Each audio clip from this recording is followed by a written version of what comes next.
La noche, bajo la dirección de Claudia Gurizán. Desde la prisión federal donde permanece recluido en los Estados Unidos, Andrés Felipe Arias rompe su silencio. Las anomalías de mi caso no fueron meros errores humanos, lo cual hubiera sido entendible, sino yerros dolosos, malintencionados y cargados de sevicia.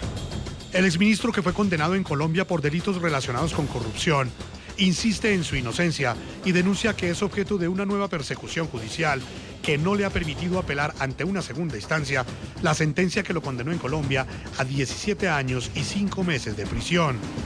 Como resultado de esta lucha, las Cortes de Estados Unidos no se han atrevido a extraditarme y, más importante aún, el Comité de Derechos Humanos de Naciones Unidas falló a mi favor, ordenándole al Estado colombiano que, en un plazo de 6 meses, me otorgara la posibilidad de apelar la injusta condena y revisar el despojo de todos mis derechos políticos.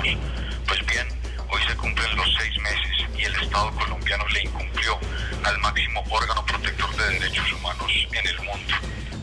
La Sala Civil de la Corte Suprema de Justicia asegura que el proceso judicial contra Andrés Felipe Arias ya es cosa juzgada y que no procede legalmente el recurso de apelación.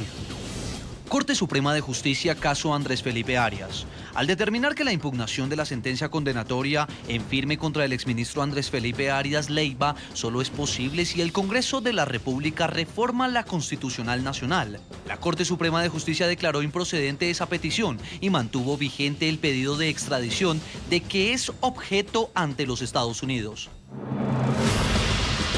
Hoy en el programa La Noche de NTN 24, el canal de las Américas, están los protagonistas de la noticia. El exministro colombiano Andrés Felipe Arias concede en exclusiva desde la cárcel una reveladora entrevista. Responde a la decisión de la Corte Suprema que le negó nuevamente su petición de acceder a una segunda instancia judicial. Responde si tras ese fallo está dispuesto o no a regresar a Colombia a cumplir con la condena de prisión que le espera. Y habla de la negativa del gobierno actual de retirar la solicitud de extradición de Estados Unidos hacia Colombia, que aún está vigente en su contra. Comienza la noche, bajo la dirección de Claudia Gurizati.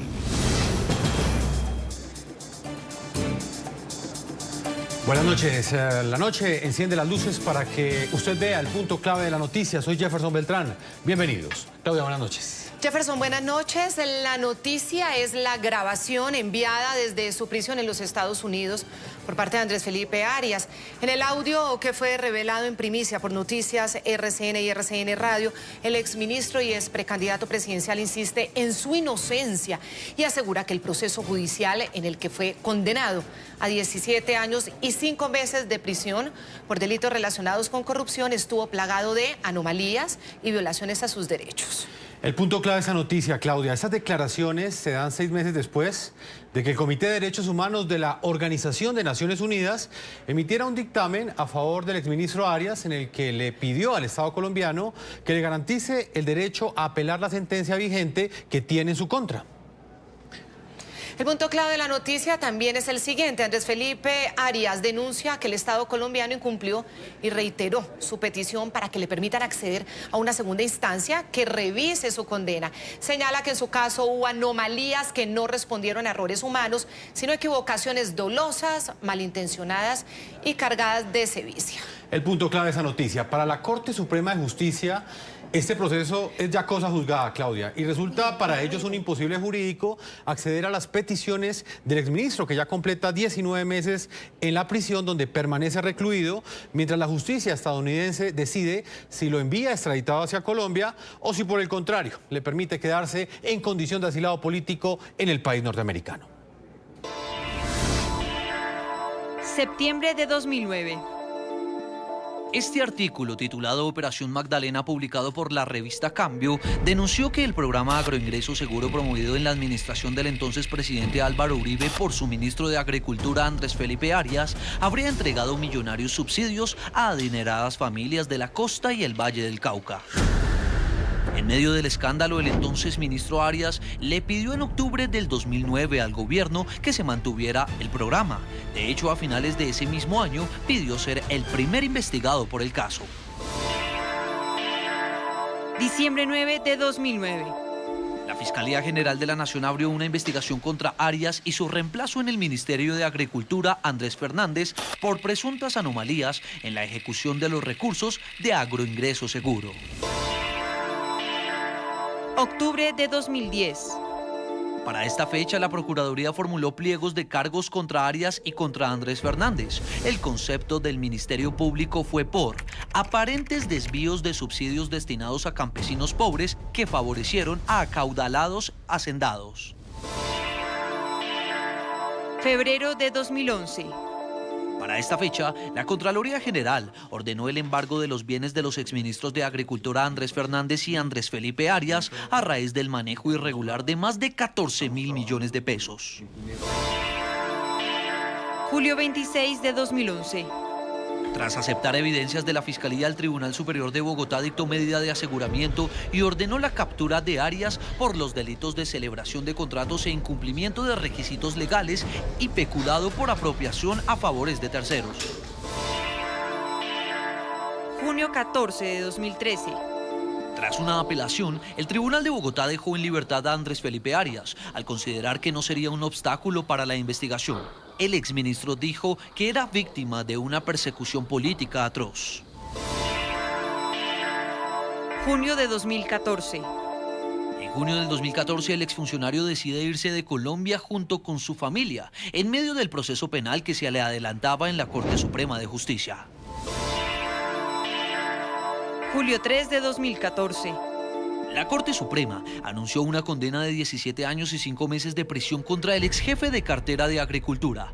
La magistrada María del Rosario González argumentó que Arias había intervenido de manera directa en todos los temas presupuestales de Agroingreso Seguro. Tiene la formación académica y experiencia profesional que le permitían conocer la importancia de la contratación pública. Agosto 24 de 2016. Ese día el exministro fue capturado en Miami, Estados Unidos, pero 3 meses después, un juez federal ordenó su libertad bajo fianza, al considerar que no existía un tratado válido de extradición entre ambos países. Yo pienso que es una prueba más de lo que un sector en Colombia está dispuesto a hacer para consumar una injusticia en contra mía y de las personas que hemos trabajado con el presidente Uribe. Septiembre de 2017. En septiembre del año 2017 fue detenido y enviado a un centro de detención federal en la Florida. Los invitamos a que participen en este programa la noche a través de las cuentas de Twitter. Lo pueden hacer, Claudia, opinando con el hashtag o con la etiqueta numeral Arias, persecución o justicia. Y esa misma pregunta, a través de ella usted responde y de esa manera opina. Andrés Felipe Arias, persecución o justicia. Vamos inmediatamente, Claudia, con uno de los protagonistas de esta noticia en exclusiva. A esta hora nos conectamos telefónicamente con el Centro de Detención Federal. Esto es en Miami, en los Estados Unidos. Allí se encuentra recluido a esta hora Andrés Felipe Arias. Señor exministro, bienvenido al programa La Noche. Lo saluda Jefferson Beltrán y Claudia Gurizati. Jefferson y Claudia, buenas noches, un saludo a ustedes y a todos los televidentes. Señor ministro, buenas noches. El pasado 10 de abril, la Sala Civil de la Corte Suprema de Justicia negó la tutela con la que usted buscaba que su proceso tuviera una doble instancia para que su condena a 17 años y 5 meses fuera revisada. Asegura la Corte que lo que usted pide es un imposible jurídico. ¿Cómo califica usted esta decisión del más alto tribunal de Colombia? Es una decisión triste, personalmente, y también injusta para Colombia y para el sistema de justicia, porque el derecho a apelar una condena es un derecho universal que tenemos todos los seres humanos, y lo tenemos porque es la forma en que nos podemos proteger de los errores que pueden cometer los jueces, errores humanos que son entendibles o errores malintencionados, que es lo que sucedió en mi caso. Y el Comité de Derechos Humanos de Naciones Unidas, que es el órgano rector de los derechos humanos más importante del mundo, le ordenó al Estado colombiano hace 6 meses que me concediera el derecho a apelar mi condena, emitió un fallo a mi favor.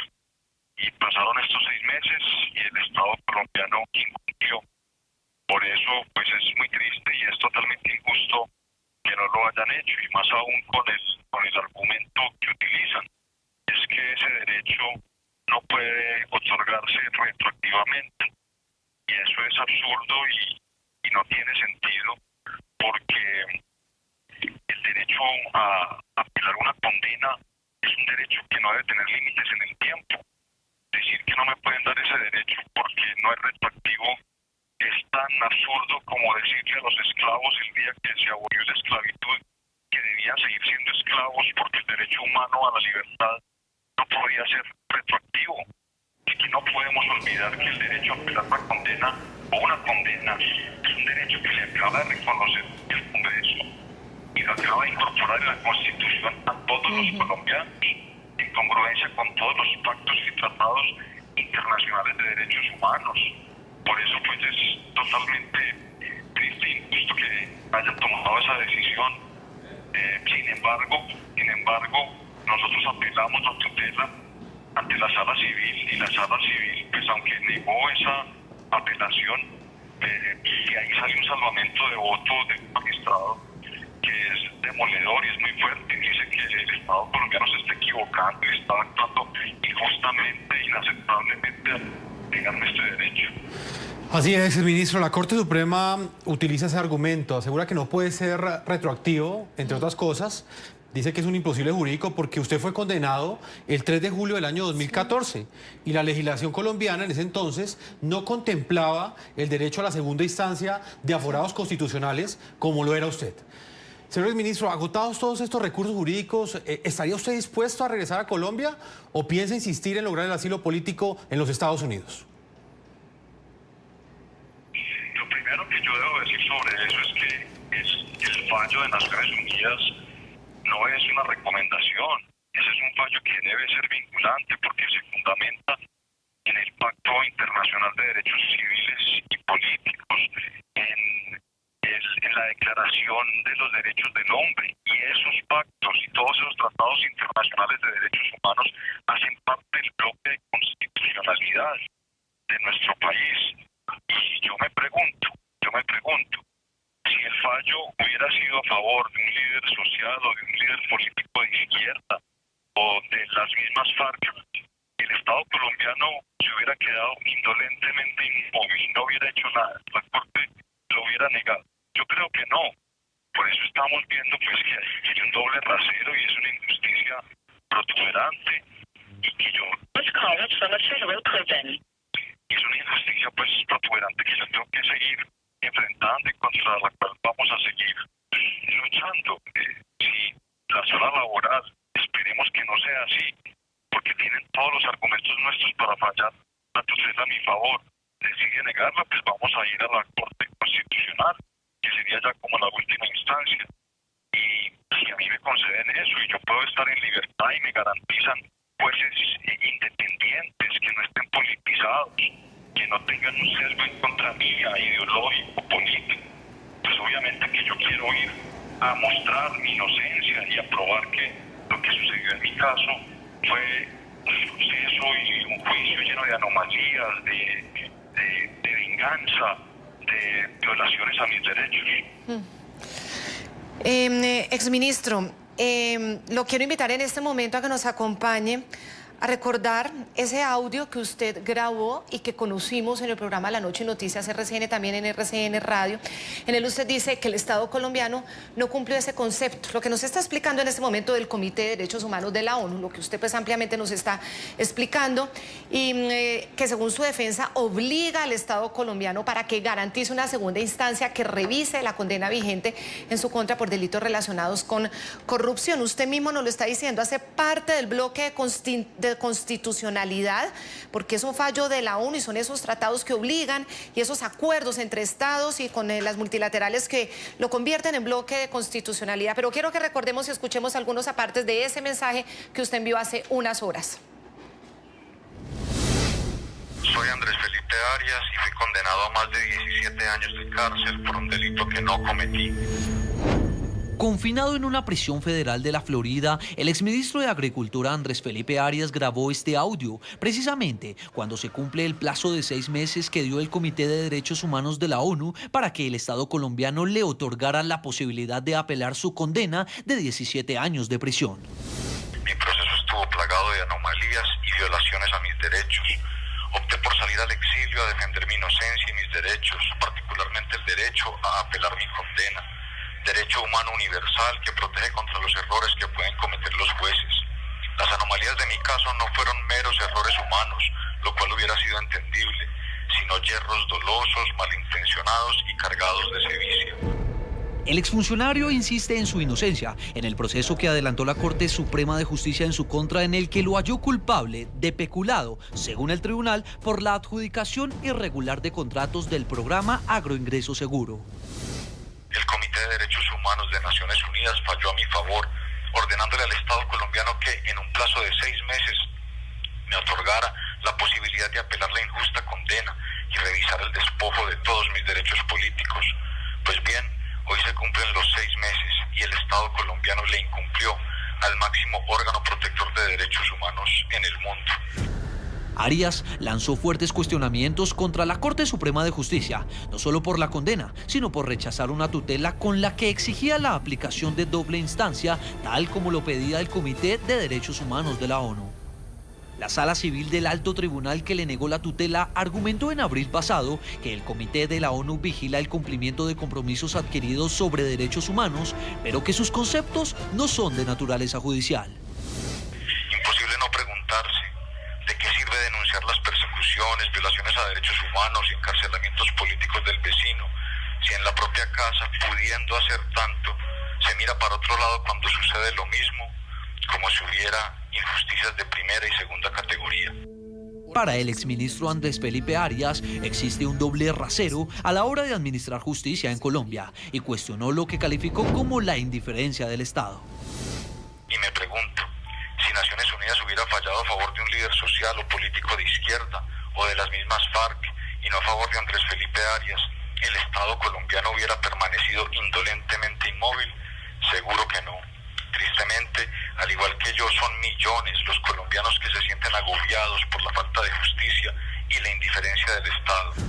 En junio del 2014, el exfuncionario decidió irse de Colombia junto con su familia, en medio del proceso que se le adelantaba en la Corte Suprema de Justicia. En septiembre de 2017, fue detenido y enviado a una cárcel federal en la Florida en el marco de una solicitud de extradición presentada por el ministro de Justicia en su contra para que cumpliera la condena de 17 años y 5 meses de prisión emitida en septiembre del 2014.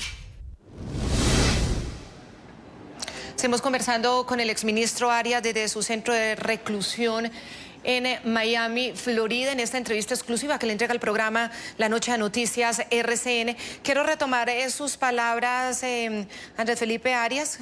Exactamente, usted dice, imposible no preguntarse de qué sirve denunciar las persecuciones, violaciones a los derechos humanos, encarcelamientos políticos del vecino.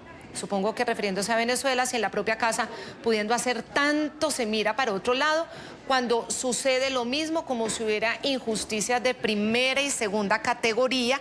Y usted también se pregunta si quien estuviera en su caso sería un líder de izquierda. Con otro sesgo ideológico, incluso de las mismas FARC, si el Estado estuviera asumiendo la misma postura. ¿A quién va dirigida exactamente? ¿A qué persona? Esta afirmación tan rotunda. ¿A quiénes quiere entregarle usted este mensaje o reclamo? Porque yo noto un reclamo. Hombre, es que yo no puedo dejar de preguntarme eso porque es que me da muchas vueltas en la cabeza. Es que, ¿cómo así que las injusticias solo son injustas e intolerables cuando se infligen en Guayabera Roja y con el desparpajo tropical chavista? No puede ser así. No puede haber injusticias de primera y segunda categoría. Las injusticias, aunque sean confeccionadas portando corbata y en elegantes salones de nuestra fría capital, siguen siendo injusticias. Esa es la reflexión que yo hago con respecto a ese tema y a las personas que tienen en este momento la autoridad y las facultades legales y constitucionales para enmendar esta injusticia que se ha cometido contra mí. pues les quería dejar esa reflexión.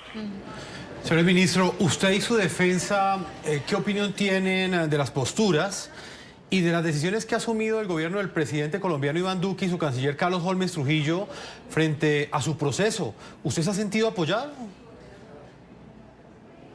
Qué pregunta tan difícil. La respondo, digamos, de la siguiente manera. Yo pienso que el presidente de la República se levanta todos los días angustiado, pensando en cómo restaurar la maltrecha justicia de nuestro país. Lo que pasa es que en mi caso, el gobierno y la Cancillería han perdido de vista que tienen todas las facultades constitucionales y legales para retirar la solicitud de extradición. Y la razón es muy simple. Que existe un fallo nada más y nada menos que del máximo organismo protector de los derechos humanos en el mundo, el Comité de Derechos Humanos de Naciones Unidas, que le ordena al Estado colombiano que me permitan apelar la condena. Esto quiere decir que mi condena está técnicamente apelada y por lo tanto quiere decir que mi condena técnicamente no está ejecutoriada. Es así las cosas, yo debería estar en libertad, esperando a que acomode la arquitectura institucional para que se pueda implementar la apelación. Y esto significa simple y llanamente que yo no debería estar encarcelado. Y en consecuencia que la orden de extradición debió ser retirada. O sea, yo sinceramente, pues le confieso que no entiendo cuál es el temor de hacerlo. Y yo por el contrario pienso que de retirar la solicitud de extradición, el gobierno sería coherente, no con un copartidario, porque esto va mucho más allá de eso, sino con la promesa de campaña de cumplir con todos los fallos del Comité de Derechos Humanos de Naciones Unidas. Pero bueno, pues de todos modos, cada cual es dueño de sus propios miedos y cada cual asume el costo moral y político de sus decisiones. Ahora, yo también le tengo que confesar que me duele, claro que me duele la inactividad en ese sentido.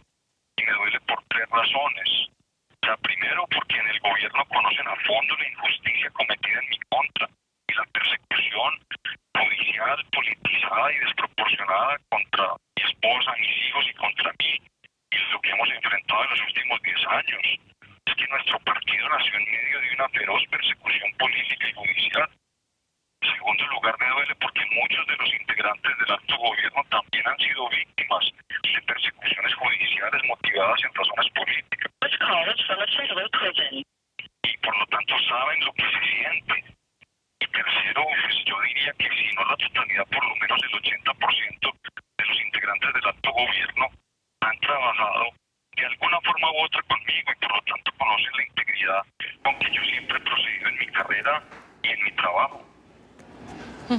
Quiero referirme, exministro, a esas posibilidades constitucionales que usted menciona después, bueno, de escuchar estos argumentos, estos reclamos al gobierno, y usted lo hace, percibo pues desde un dolor que tiene inserto ahí en su corazón, pero quiero preguntarle si existen esas posibilidades constitucionales, ¿por qué cree entonces que el gobierno del presidente Iván Duque pues no lo haya apoyado como usted lo esperaba?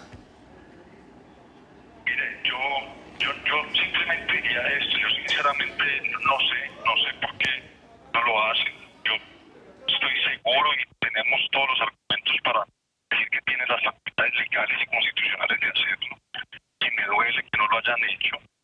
Pero bueno, pues como le decía ahora, cada cual es dueño de sus propios miedos, cada cual asume el costo moral y político de sus decisiones. Yo pienso que si lo hicieran serían coherentes con la defensa de los derechos humanos, con la restauración de la justicia.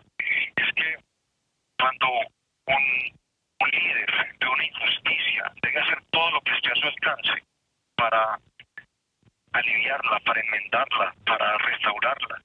Porque cuando una injusticia continúa y continúa y continúa, se empieza a erosionar el fundamento y la base de cualquier democracia. Eso es lo que está pasando en nuestro país.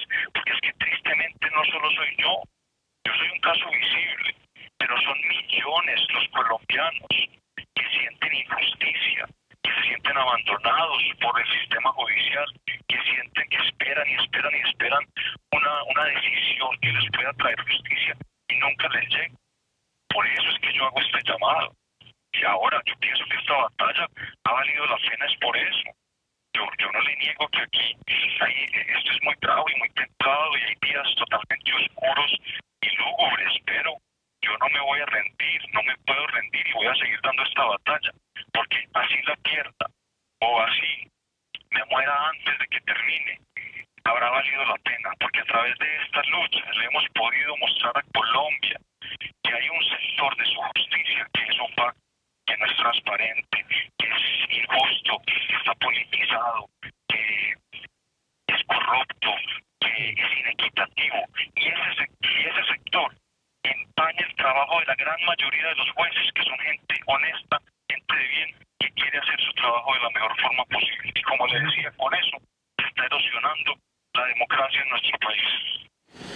Señor ministro, usted dice que sus días son oscuros, lúgubres, ha utilizado esos dos calificativos. Usted se encuentra en una cárcel de máxima seguridad. Háblenos un poco más de eso, exministro. ¿Cuáles son las condiciones de reclusión que usted tiene en este momento? Este es un sitio de máxima seguridad, pues yo paso la mayor parte del tiempo en una celda de 2x3. Estamos encerrados gran parte del día. Cuando no estamos encerrados, ahí nos dejan salir a un área común también muy pequeña, donde nos dan la comida. No podemos sentir el sol, ni el aire, ni nada. Yo las visitas de mi esposa y mis hijos, pues las tengo muy limitadas. Solo puedo verlos 1 hora a la semana. Cuando ellos llegan acá, pues hay condiciones muy humillantes y los han tratado mal a ellos. Es muy difícil, pero como le digo, yo no me voy a rendir. Yo voy a seguir dando esta batalla, porque ha valido la pena, porque con esto va más allá de mi caso. Con eso estamos mostrando que en Colombia hay una injusticia muy grande. Seguir así. En los pitos ahí nos van contando el tiempo, que esperamos dure algunos otros minutos. Si se corta, pues ya entenderemos, esperemos que no suceda. Si las condiciones estas que usted nos está refiriendo, y pues obviamente le creemos que está en condiciones difíciles, también su familia así nos lo ha expresado, ¿qué lo hace persistir en dar esta batalla legal en los Estados Unidos? ¿No preferiría mejor regresar a Colombia y ya enfrentar a la justicia acá en el país? Yo no me voy a rendir, porque yo tengo que seguir en esta batalla, porque esta lucha nos ha permitido mostrarle a Colombia que hay un sector de su justicia que es opaco, que no es transparente, que está politizado y que con eso, a pesar del trabajo de una gran mayoría de jueces que son gente de bien y honesta y que quieren hacer, están erosionando la democracia en nuestro país y los fundamentos del Estado de Derecho. Y por eso tengo que persistir. Esto ya va más allá de mi caso. Esto es una lucha mucho más grande. Señor ministro Andrés Felipe Arias, el tiempo se nos agota, Claudia. No, sí, la llamada ya se va a colgar. Ya nos está avisando que el tiempo se ha agotado. Le agradecemos mucho, exministro, por habernos acompañado en esta entrevista. Ya en unos minutos estará con nosotros su esposa, Catalina Serrano, que también está desde Miami en ese momento. Muchas gracias, señor precandidato presidencial. Muchas gracias, Jefferson y Claudia, y que tengan una buena noche. Un saludo a todos los colombianos. Pues Claudia. Muchas gracias, exministro. Una llamada difícil, costó mucho trabajo la conexión, pero bueno, lo logramos. Me confirma producción si en Miami, Florida, ya está así. Me dicen que sí. Catalina Serrano, la esposa de Andrés Felipe Arias. Catalina, bienvenida al programa La Noche. Hola, Claudia, buenas noches. Gracias a ti por la invitación. ¿Alcanzó a oír usted en Miami parte de esta conversación que acabamos de tener con su esposo desde el centro de reclusión en donde está? Sí, alcancé a oír parte de la entrevista. Yo quisiera comenzar por una frase que no deja de impactar. Dice, yo no me voy a rendir, yo voy a seguir en esta lucha. Cuésteme los años que me cueste, o así muera en este proceso, antes de que termine. Me impacta oír a un hombre joven que está enfrentando una situación pues bastante difícil, lleva ya 5 años en esto, casi 5 años en esto. Decir que lo puede coger la muerte en este proceso. ¿Él le ha dicho algo en ese sentido cuando usted lo ha visitado? ¿Por qué él menciona la muerte, un hombre joven? Claudia, los días que ha tenido que pasar Andrés en ese lugar, en condiciones de restricciones tan grandes, de una represión de libertad, encerrado en una celda casi el 80% del tiempo, sin acceso ni siquiera a la luz del sol, que algo que nosotros tenemos todos los días de la vida y a veces no somos conscientes de agradecerle a Dios por el sol, por el aire. Andrés no tiene esa oportunidad, las posibilidades que tiene de contacto con su familia, con sus seres queridos, es mínimo. Y el dolor que una persona siente en un aislamiento así es muy grande. Imagínense la cantidad de cosas que pasan por la cabeza de Andrés. Si para nosotros los días a veces son eternos, ¿cómo serán los días para personas que se encuentran en las condiciones en las que se encuentra mi esposo? Todo lo que puede pasar por su cabeza. Él es un hombre valiente, él es un hombre muy fuerte, con una capacidad de resiliencia muy grande. Yo lo admiro, Andrés me da fortaleza a mí cuando lo visito. Yo lo veo a él y él es el que me da la fuerza, él me recarga a mí para seguir esta lucha desde afuera con mis hijos, defendiendo la libertad y la inocencia de mi esposo. Pero entiendo el dolor que siente él cuando él habla de muerte. No siento ni siquiera que sea una muerte física, es de sentir de pronto un corazón marchito. Es como un pajarito cuando le cortan las alas. Así no tenga alas no significa que haya perdido las ganas de volar. Y a mi esposo le han quitado, lo han despojado hasta de su ropa. Catalina, son ya casi 5 años desde que su esposo fue condenado en Colombia. La segunda instancia ya le fue negada para su esposo.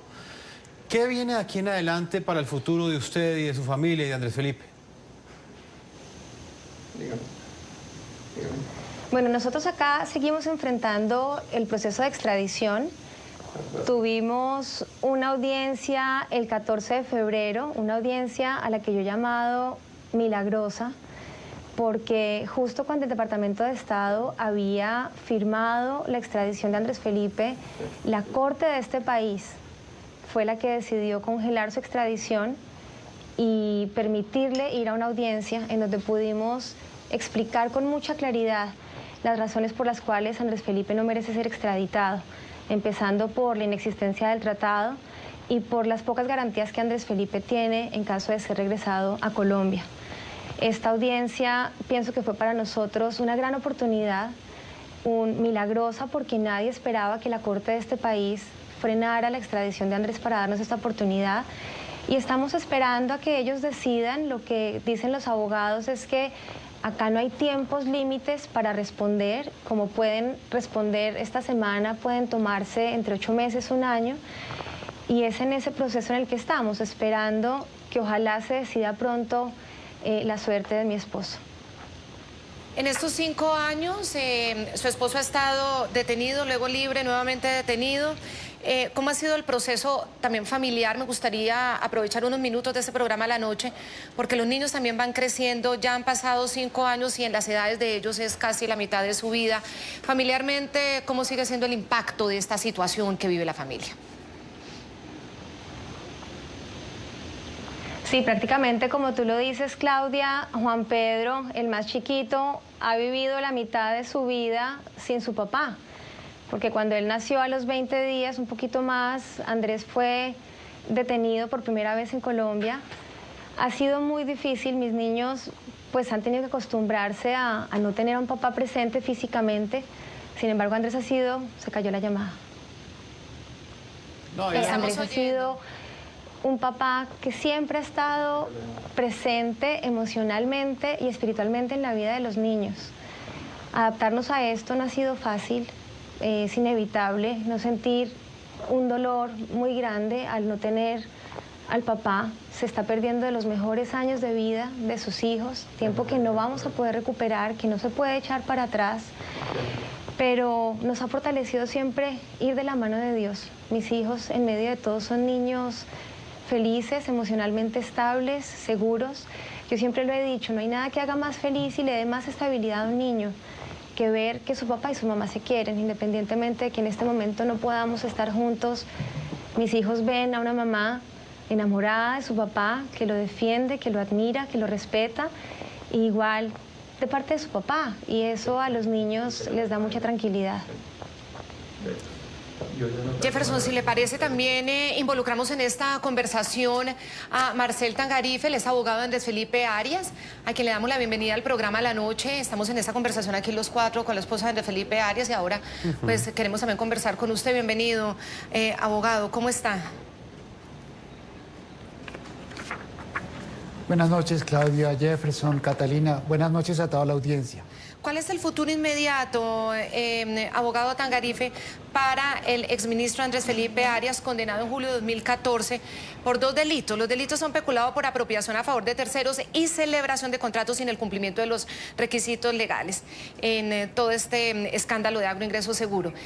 ¿Cuál es de aquí en adelante el futuro, digamos, jurídico de Andrés Felipe Arias después de que la Sala Civil de la Corte Suprema de Justicia haya negado la tutela de la segunda instancia, después de que se hayan cumplido los 6 meses que dio el Comité de Derechos Humanos de la ONU al Estado colombiano para resolver la doble instancia ante Felipe Arias? ¿Qué sigue?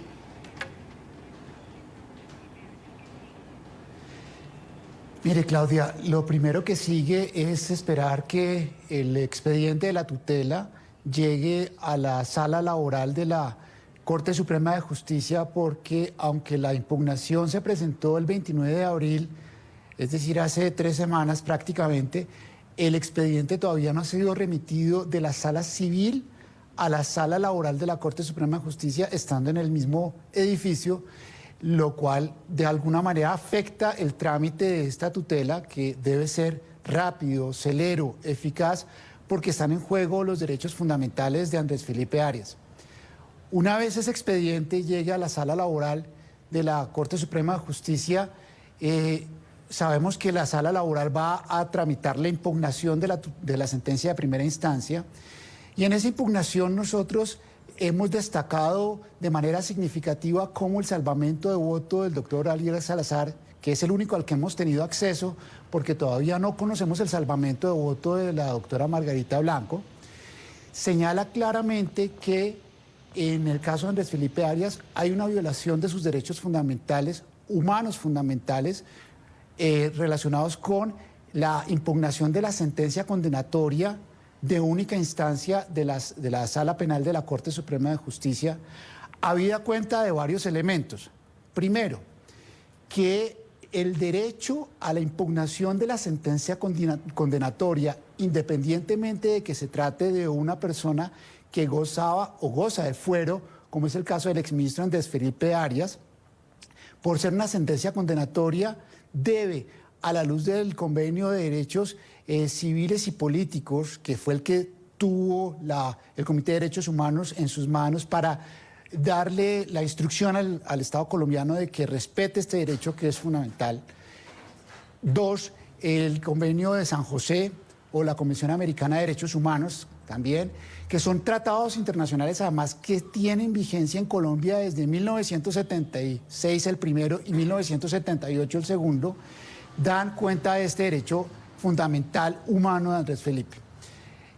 Adicionalmente, en la impugnación, que también esperamos que la sala laboral analice, como lo hizo el salvamento de voto, se señala que esos tratados internacionales son anteriores inclusive a la Constitución de 1991 y establecen ese derecho humano fundamental de Andrés Felipe Arias desde hace más de 30 años.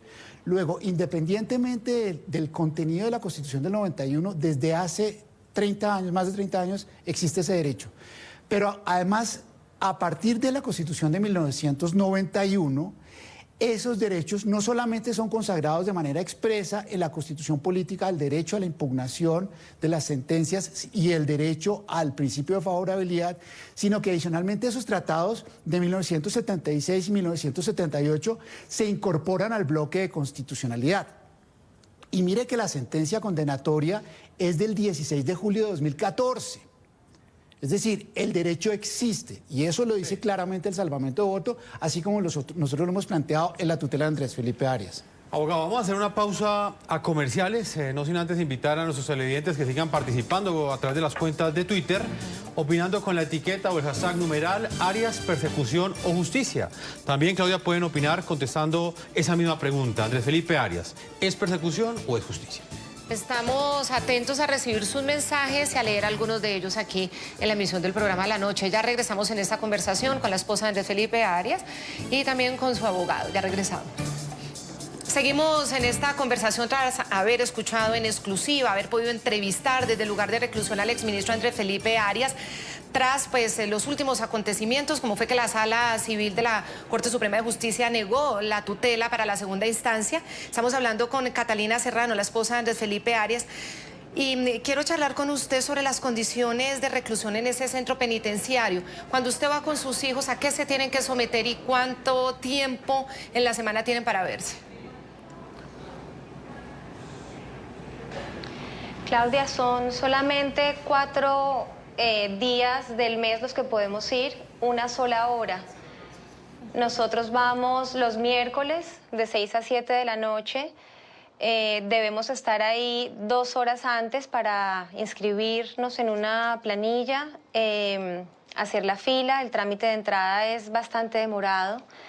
El tiempo que nos vemos es tan corto, es tan poquito lo que podemos hablar. Logramos que por lo menos Juan Pedro y Eloísa le cuenten al papá todo lo que hicieron durante la semana y tratar de que sea una visita alegre.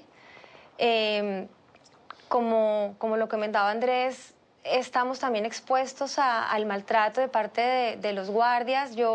A mí me duele ver que las personas que a veces tienen autoridad no la sepan usar y la utilicen para hacer daño, para humillar a las personas, las familias que vamos allá. Y independientemente de lo que haya hecho la persona que esté allá metida, somos seres humanos que merecemos respeto. Y la forma como somos tratados, a los gritos, con indiferencia, nos hacemos preguntas que no responden, permanentemente nos ponen problema por la ropa que usamos, no podemos entrar absolutamente nada diferente a una bolsita Ziploc con la plata que podemos usar para comprarles comida allá adentro. Y siempre hay una historia, siempre hay o cámbiese los pantalones o cámbiese la camiseta o ese saco no se puede. Siempre hay algo y uno, lo que hacemos muchos es que nos vamos prácticamente con un uniforme, con la misma ropa siempre, pero si al guardia ese día no le gustó lo que teníamos puesto, nos hace cambiar. Es bastante complicado realmente el ingreso, se siente mucho estrés, mucha tensión. Juan Pedro inclusive le tiene bastante miedo a los guardias y todo este temor empieza desde el día en el que los agentes de la US Marshals se llevaron a Andrés Felipe. Es irónico que uno le tenga temor o que un niño le tenga temor a quien supuestamente tiene la obligación de proteger. En el caso de mi hijo ve un policía y siente miedo porque nunca ha sentido, primero, que se le llevaron a su papá y segundo, que cuando vamos a la cárcel a visitarlo, quienes más nos maltratan son precisamente ellos. Yo quiero también en este momento saber qué opciones hay sobre el tema del asilo político. ¿Sigue siendo una opción válida, abogado Marcel Tangarife? ¿Es todavía una puerta abierta al tema del asilo político? Sí, indudablemente esa puerta está abierta.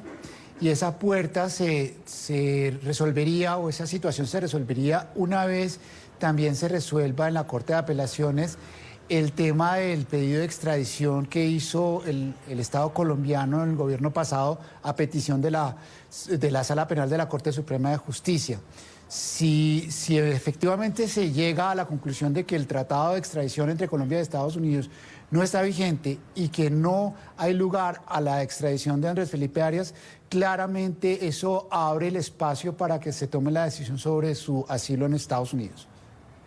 Abogado Tangarife, pero ¿cómo justificar ese asilo político? Para que se dé esa condición, ustedes tenían que justificar que hay una persecución política en Colombia y en ese momento el gobierno en Colombia es de una corriente política afín al exministro Andrés Felipe Arias. Sí, pero digamos que la situación, el elemento político que tiene todo el caso de Andrés Felipe Arias no solamente proviene, digamos, de las actuaciones del actual gobierno o el gobierno anterior, sino también de de la Corte Suprema de Justicia. ¿En qué sentido? En el sentido de que si claramente, como hablábamos anteriormente, existe el principio, el derecho fundamental a la impugnación de la sentencia condenatoria y no se le ha concedido ese derecho a pesar de que en 3 oportunidades se le ha presentado esa petición a la Sala Penal de la Corte Suprema de Justicia. Uno, cuando la Corte Constitucional expidió la sentencia C-792 del 2014, que dijo que en todos los casos de sentencia condenatoria, aún en el evento de que se tratara de personas aforadas como Andrés Felipe Arias, se debía garantizar el derecho a la impugnación de la sentencia condenatoria, independientemente de que la misma fuera proferida por la Sala Penal de la Corte Suprema de Justicia. La segunda vez que se le negó fue cuando entró en vigencia el acto legislativo número 1 de 2018, que adoptó el Congreso de la República, dando cumplimiento a la sentencia de la Corte Constitucional que anteriormente mencioné, y también se le negó. Y la tercera oportunidad en la que se le niega el derecho a la impugnación es cuando, a partir del 13 de noviembre del 2018, llega la notificación al Estado colombiano del dictamen del Comité de Derechos Humanos de la ONU, que claramente señala que el Estado colombiano tiene que adoptar todas las medidas encaminadas a garantizarle a Andrés Felipe Arias el derecho a la impugnación de la sentencia condenatoria de única instancia que profirió en su contra la Sala Penal de la Corte Suprema de Justicia.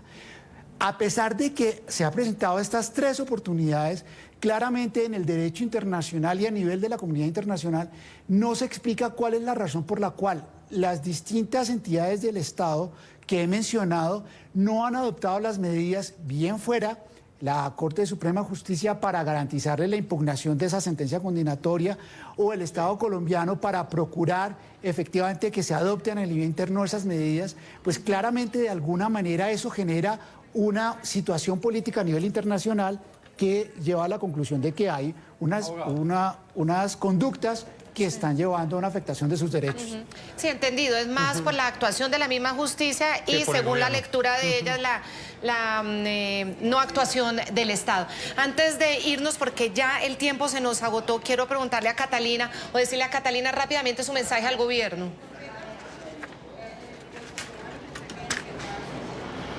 Bueno, yo siempre lo he dicho. Yo sé que el gobierno ha reconocido públicamente la persecución injusta en contra de Andrés Felipe Arias. Yo sé que ellos saben que Andrés Felipe Arias es un hombre inocente.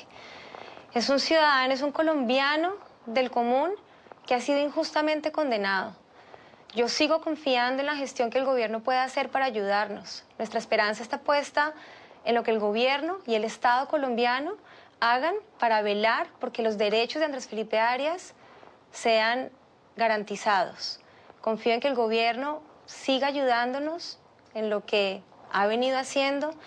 Hasta el momento, para mí, los hechos pues hablan por sí solos. Andrés Felipe para este momento ya debía haber obtenido su libertad, ya debía haber tenido su derecho a la segunda instancia, y desafortunadamente ayer ese plazo se cumplió y mi esposo sigue en una cárcel.